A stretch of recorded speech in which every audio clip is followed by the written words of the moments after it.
महाराष्ट्राच्या राजकारणात जितकी अनपेक्षित वळणं येत नाहीत, तितकी वळणं सध्या हवामानात पाहायला मिळत आहेत. जुलै महिन्यात ढगफुटी होणार, जुलैमध्ये मुसळधार पावसाने नदी नाले वाहणार आणि धरणं ओसंडून वाहणार, असं हवामान अभ्यासक पंजाबराव डक यांनी जुलै महिन्याबाबत वर्तवलेल्या पावसाच्या या अंदाजाची चर्चा आता सध्या सगळीकडे दिसते.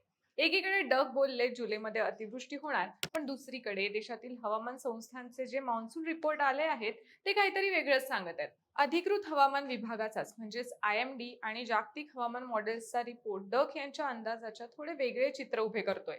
त्यामुळे राज्यातील शेतकरी आणि सर्वसामान्य नागरिकांच्या मनात एकच प्रश्न आहे की जुलै महिन्यात नेमकं काय होणार? पाऊस धो धो कोसळणार की दुष्काळाचं सावट कायम राहणार? आजच्या या व्हिडिओमध्ये आपण या दोन्ही बाजू समजून घेणार आहोत. नमस्कार, मी रुपल आणि तुम्ही पाहत आहात विशेष भारी. हवामान तज्ज्ञ पंजाबराव डक यांचा काही दिवसांपूर्वी मान्सून अंदाज समोर आला. त्यांच्या अंदाजानुसार त्यांनी महाराष्ट्रात 23 जून ते 30 जून दरम्यान ठिकठिकाणी मान्सून दाखल होण्याची शक्यता व्यक्त केली होती. आणि जूनमध्ये पाऊस कमी झाल्यामुळे शेतकऱ्यांची चिंता वाढली असली तरी जुलैमध्ये जूनपेक्षा जास्त पाऊस होणार असल्याचं त्यांनी सांगितलं. पुढील काही दिवस पश्चिम महाराष्ट्र, सांगली, कोल्हापूर, सोलापूर, धाराशिव तसेच मराठवाड्यातील बीड, लातूर पट्ट्यात चांगला पाऊस होईल असं डक यांनी म्हटलं. याशिवाय तळ कोकणात अडकलेला मान्सून अखेर पुढे सरकला असून आता जवळपास संपूर्ण राज्य मान्सूनने व्यापला आहे असंही ते म्हणाले. सर्वात महत्त्वाचा मुद्दा म्हणजे जुलैच्या सुरुवातीचा इशारा. जुलैच्या पहिल्या आठवड्यात मुंबई, पुण्यासह राज्यातील अनेक भागात अतिवृष्टी होईल असा इशारा डक यांनी दिलाय. या काळात काही भागात अतिवृष्टी, काही ठिकाणी मध्यम तर काही ठिकाणी रिमझिम पाऊस होईल असं त्यांनी सांगितलंय. सोबतच त्यांनी एक मोठा दिलासादायक दावाही केला की यंदा राज्यात दुष्काळ पडणार नाही आणि परतीचा पाऊस देखील जोरदार होणार आहे. त्यांनी 2 जुलैपासून 20 जुलैपर्यंत राज्यात अतिवृष्टी होणार असल्याचं आणि दुष्काळ अजिबात पडणार नसल्याचं स्पष्ट केलंय. तसंच 5 जुलैपर्यंत संपूर्ण राज्यात पाऊस पोहोचेल आणि सर्व शेतकऱ्यांच्या पेरण्या सुरू होतील असंही त्यांनी सांगितलं. मराठवाड्यातील परभणी, लातूर, बीड, धाराशिव, जालना, छत्रपती संभाजीनगर भागातही पाऊस दाखल होईल, तर सातारा, सांगली, सोलापूर, कोल्हापूरमध्ये पुढच्या 10 दिवसात चांगला पाऊस होईल असा त्यांचा अंदाज आहे. त्यांच्या आणखी एका अंदाजात ते म्हणाले 10 जुलै ते 15 जुलै दरम्यान पावसाचा एक मोठा टप्पा असेल आणि 24 ते 30 जुलै दरम्यान मुंबई, पुणे भागात मुसळधार पाऊस पडेल. यामुळे पुण्यातील उजनी धरण, उत्तर महाराष्ट्रातील निळवंडे धरण आणि संगमनेर भागातील छोटी धरणं भरण्यास सुरुवात होईल असं त्यांचं भाकीत आहे. ऑगस्ट महिन्यातही किमान 2दा चांगला मोठा पाऊस पडेल आणि सप्टेंबर, ऑक्टोबर मध्ये परतीचा पाऊस होईल असा त्यांचा दीर्घकालीन अंदाजही आहे. थोडक्यात डक यांची भूमिका सकारात्मक आणि आश्वासक आहे. आता मान्सून रिपोर्ट काय म्हणतात तेही जाणून घेणं महत्त्वाचं आहे. पंजाबराव डक यांच्या अंदाजानंतर हवामान विभागाचाही रिपोर्ट समोर आलाय. पण हा रिपोर्ट अतिवृष्टीचा नाही तर पावसाच्या ब्रेकचा म्हणजेच मान्सून मधील खंड पडण्याचा इशारा देत आहे. सर्वात आधी एल निनोचा मुद्दा. प्रशांत महासागरात तीव्र एल निनो स्थिती निर्माण झाल्यामुळे आणि अफगाणिस्तानकडून येणाऱ्या उष्ण कोरड्या वाऱ्यांमुळे मान्सूनचा प्रवाह रोखला गेलाय. या प्रणालीच्या परिणामामुळे यंदा भारतात सरासरीच्या सुमारे 90% पाऊस पडण्याचा सुधारित अंदाज वर्तवण्यात आलाय. याचा अर्थ देशभरात सरासरीपेक्षा कमी पावसाची शक्यता आहे. यात विशेष बाब म्हणजे पावसाच्या वितरणातील असमतोल.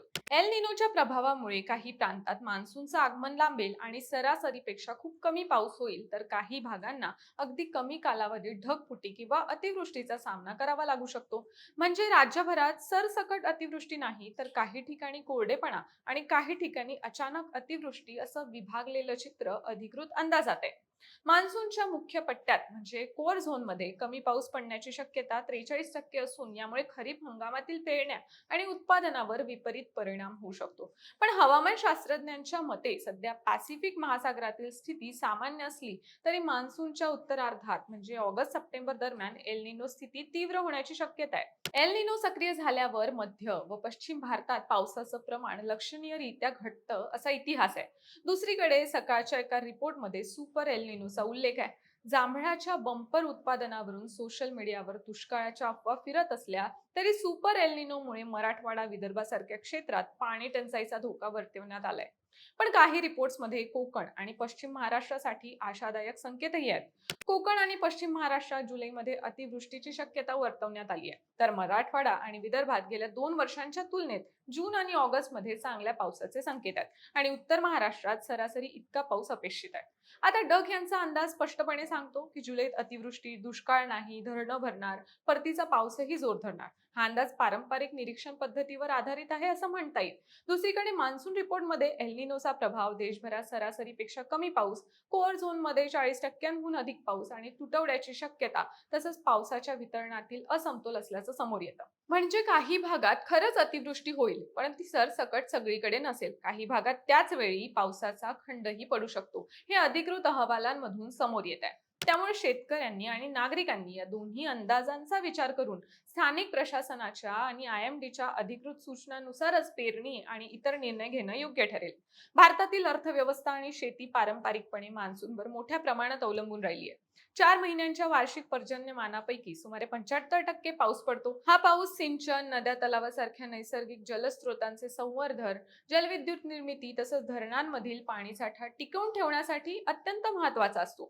मान्सून कमकुवत ठरल्यास शेती उत्पादनात घट, वीज निर्मितीवर परिणाम, शेतकऱ्यांचं उत्पन्न कमी होणं असे अनेक परिणाम होतात. त्यामुळे सध्याची स्थिती पाहता बदलत्या हवामानाशी जुळवून घेण्याची क्षमता वाढवणं हाच पुढील काळातला एकमेव मार्ग असणार आहे. बाकी तुम्हाला काय वाटतं? तुमच्या भागात सध्या पावसाची काय परिस्थिती आहे आणि या दोन्ही अंदाजांपैकी कोणता अंदाज खरा ठरेल असं तुम्हाला वाटतं? हे आम्हाला कॉमेंट्समध्ये नक्की सांगा आणि विशेष भारीच्या YouTube चॅनलला सबस्क्राईब करायला विसरू नका.